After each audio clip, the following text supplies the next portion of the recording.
केंद्र सरकारने लागू केलेल्या वक्फ बोर्ड कायदा 2025 त्वरित रद्द करण्यात यावा या मागणीसाठी जळगाव वक्फ समिती बोर्डच्या वतीने आज दिनांक 27 ऑक्टोबर रोजी दुपारी 1 वाजता शिवतीर्थ मैदान येथे धरणे आंदोलन करत जेलभरो आंदोलन करण्यात आले। यावेळी केंद्र सरकारच्या विरोधात जोरदार घोषणाबाजी करत हे आंदोलन करण्यात आले। वक्फ समिती बोर्डच्या कार्यकर्त्यांनी या कायद्याला विरोध दर्शवत तीव्र भावना व्यक्त केल्या आहे। हा कायदा धार्मिक आणि सामाजिकदृष्ट्या अन्यायकारक असल्याचा आरोप समितीच्या पदाधिकाऱ्यांनी याप्रसंगी केला आहे। यावेळी समितीच्या वतीने केंद्र सरकारला स्पष्ट इशारा देण्यात आला असून जोपर्यंत हा वक्फ बोर्ड कायदा 2025 पूर्णपणे रद्द होत नाही तोपर्यंत समिती शांत बसणार नाही। आगामी काळात रास्ता रोको, रेल रोको आणि गरज पडल्यास आमरण उपोषण करू असा इशारा या आंदोलनाप्रसंगी देण्यात आला आहे। या आंदोलनाप्रसंगी वक्फ समितीच्या पदाधिकारी शमीबा पाटील, फारुख शेख यांच्यासह पदाधिकाऱ्यांची मोठ्या संख्येने उपस्थिती होती। काय सांगाल आपण?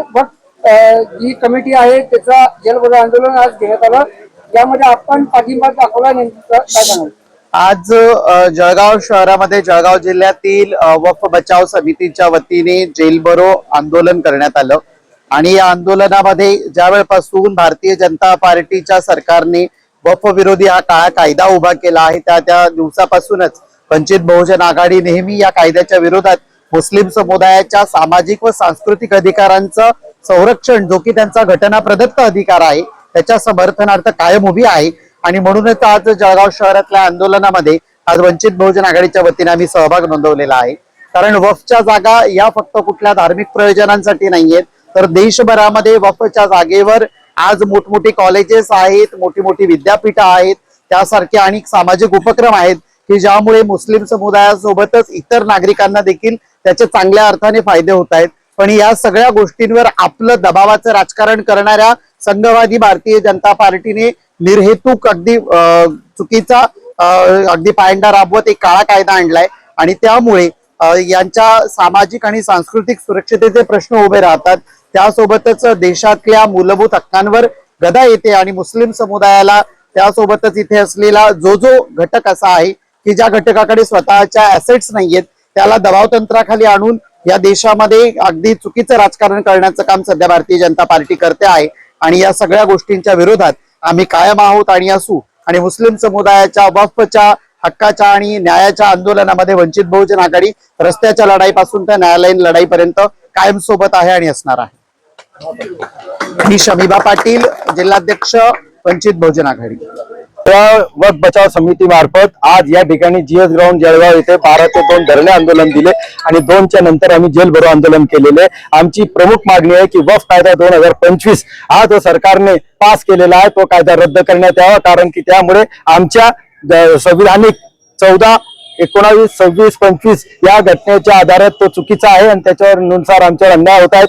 दुसरं आमची आज प्रमुख मागणी आहे की हा जो कायदा आणलेला आहे या कायद्यात मुस्लिम व्यतिरिक्त जे इतर धर्मियांची त्यांनी जास्त प्रमाणात भरणा केलेला आहे तो रद्द करण्यात यावा। पहिले तर आमची मागणी तीच आहे की पूर्ण कायदा रद्द करावा। आता जे माननीय सुप्रीम न्यायालयाने आम्हाला इंटेरियम दिलेला आहे त्याच्यात 5 फक्त आम्हाला यांनी स्टे दिलेला आहे। आम्हाला 41 याच्यावर तो स्टे पाहिजे, म्हणजे संपूर्णपणे तो रद्द पाहिजे आणि जोपर्यंत हा कायदा संपूर्णपणे रद्द होत नाही ही आमची आता रस्त्यावरची लढाई सुरू झालेली आहे। पहिले आम्ही ह्युमन चेन केली, त्याच्यानंतर आता आम्ही धरणे दिले, त्याच्यानंतर जेलभरो केलं। आता पुढची लढाई आमची राहील रस्ता रोको आंदोलन, त्याच्यानंतर पुढची राहील आमची रेल रोको आंदोलन, त्याच्यानंतर पुढची राहील आमची उपोषण, त्याच्यानंतरची राहील आमची आमरण उपोषण। जोपर्यंत हा काळा कायदा रद्द होत नाही तोपर्यंत वक्फ बचाव समिती जळगाव तर्फे हे चालूच राहणार आहे। मागच्या वेळेस पण आपण काही दुकानं बंद ठेवली होती, मागच्या महिन्यात 3 तारखेला काही दुकानं बंद ठेवली होती, आता परत हे केलंय, अजूनही आपल्या मागण्या मान्य होती नाही ना? हे सरकार झोपलेली आहे, ही सरकार फक्त झोपण्याचं सोंग करते आहे आणि कोणत्याही प्रकारे आमचं कार्य याला रद्द करत नाही। म्हणून जोपर्यंत हे सरकार जागून रद्द करत नाही तोपर्यंत आमची लढाई कोर्टातली आणि रस्त्यावरची चालू राहणार आहे। फारुख शेख, वक्फ बचाव समिती, समन्वयक, जळगाव।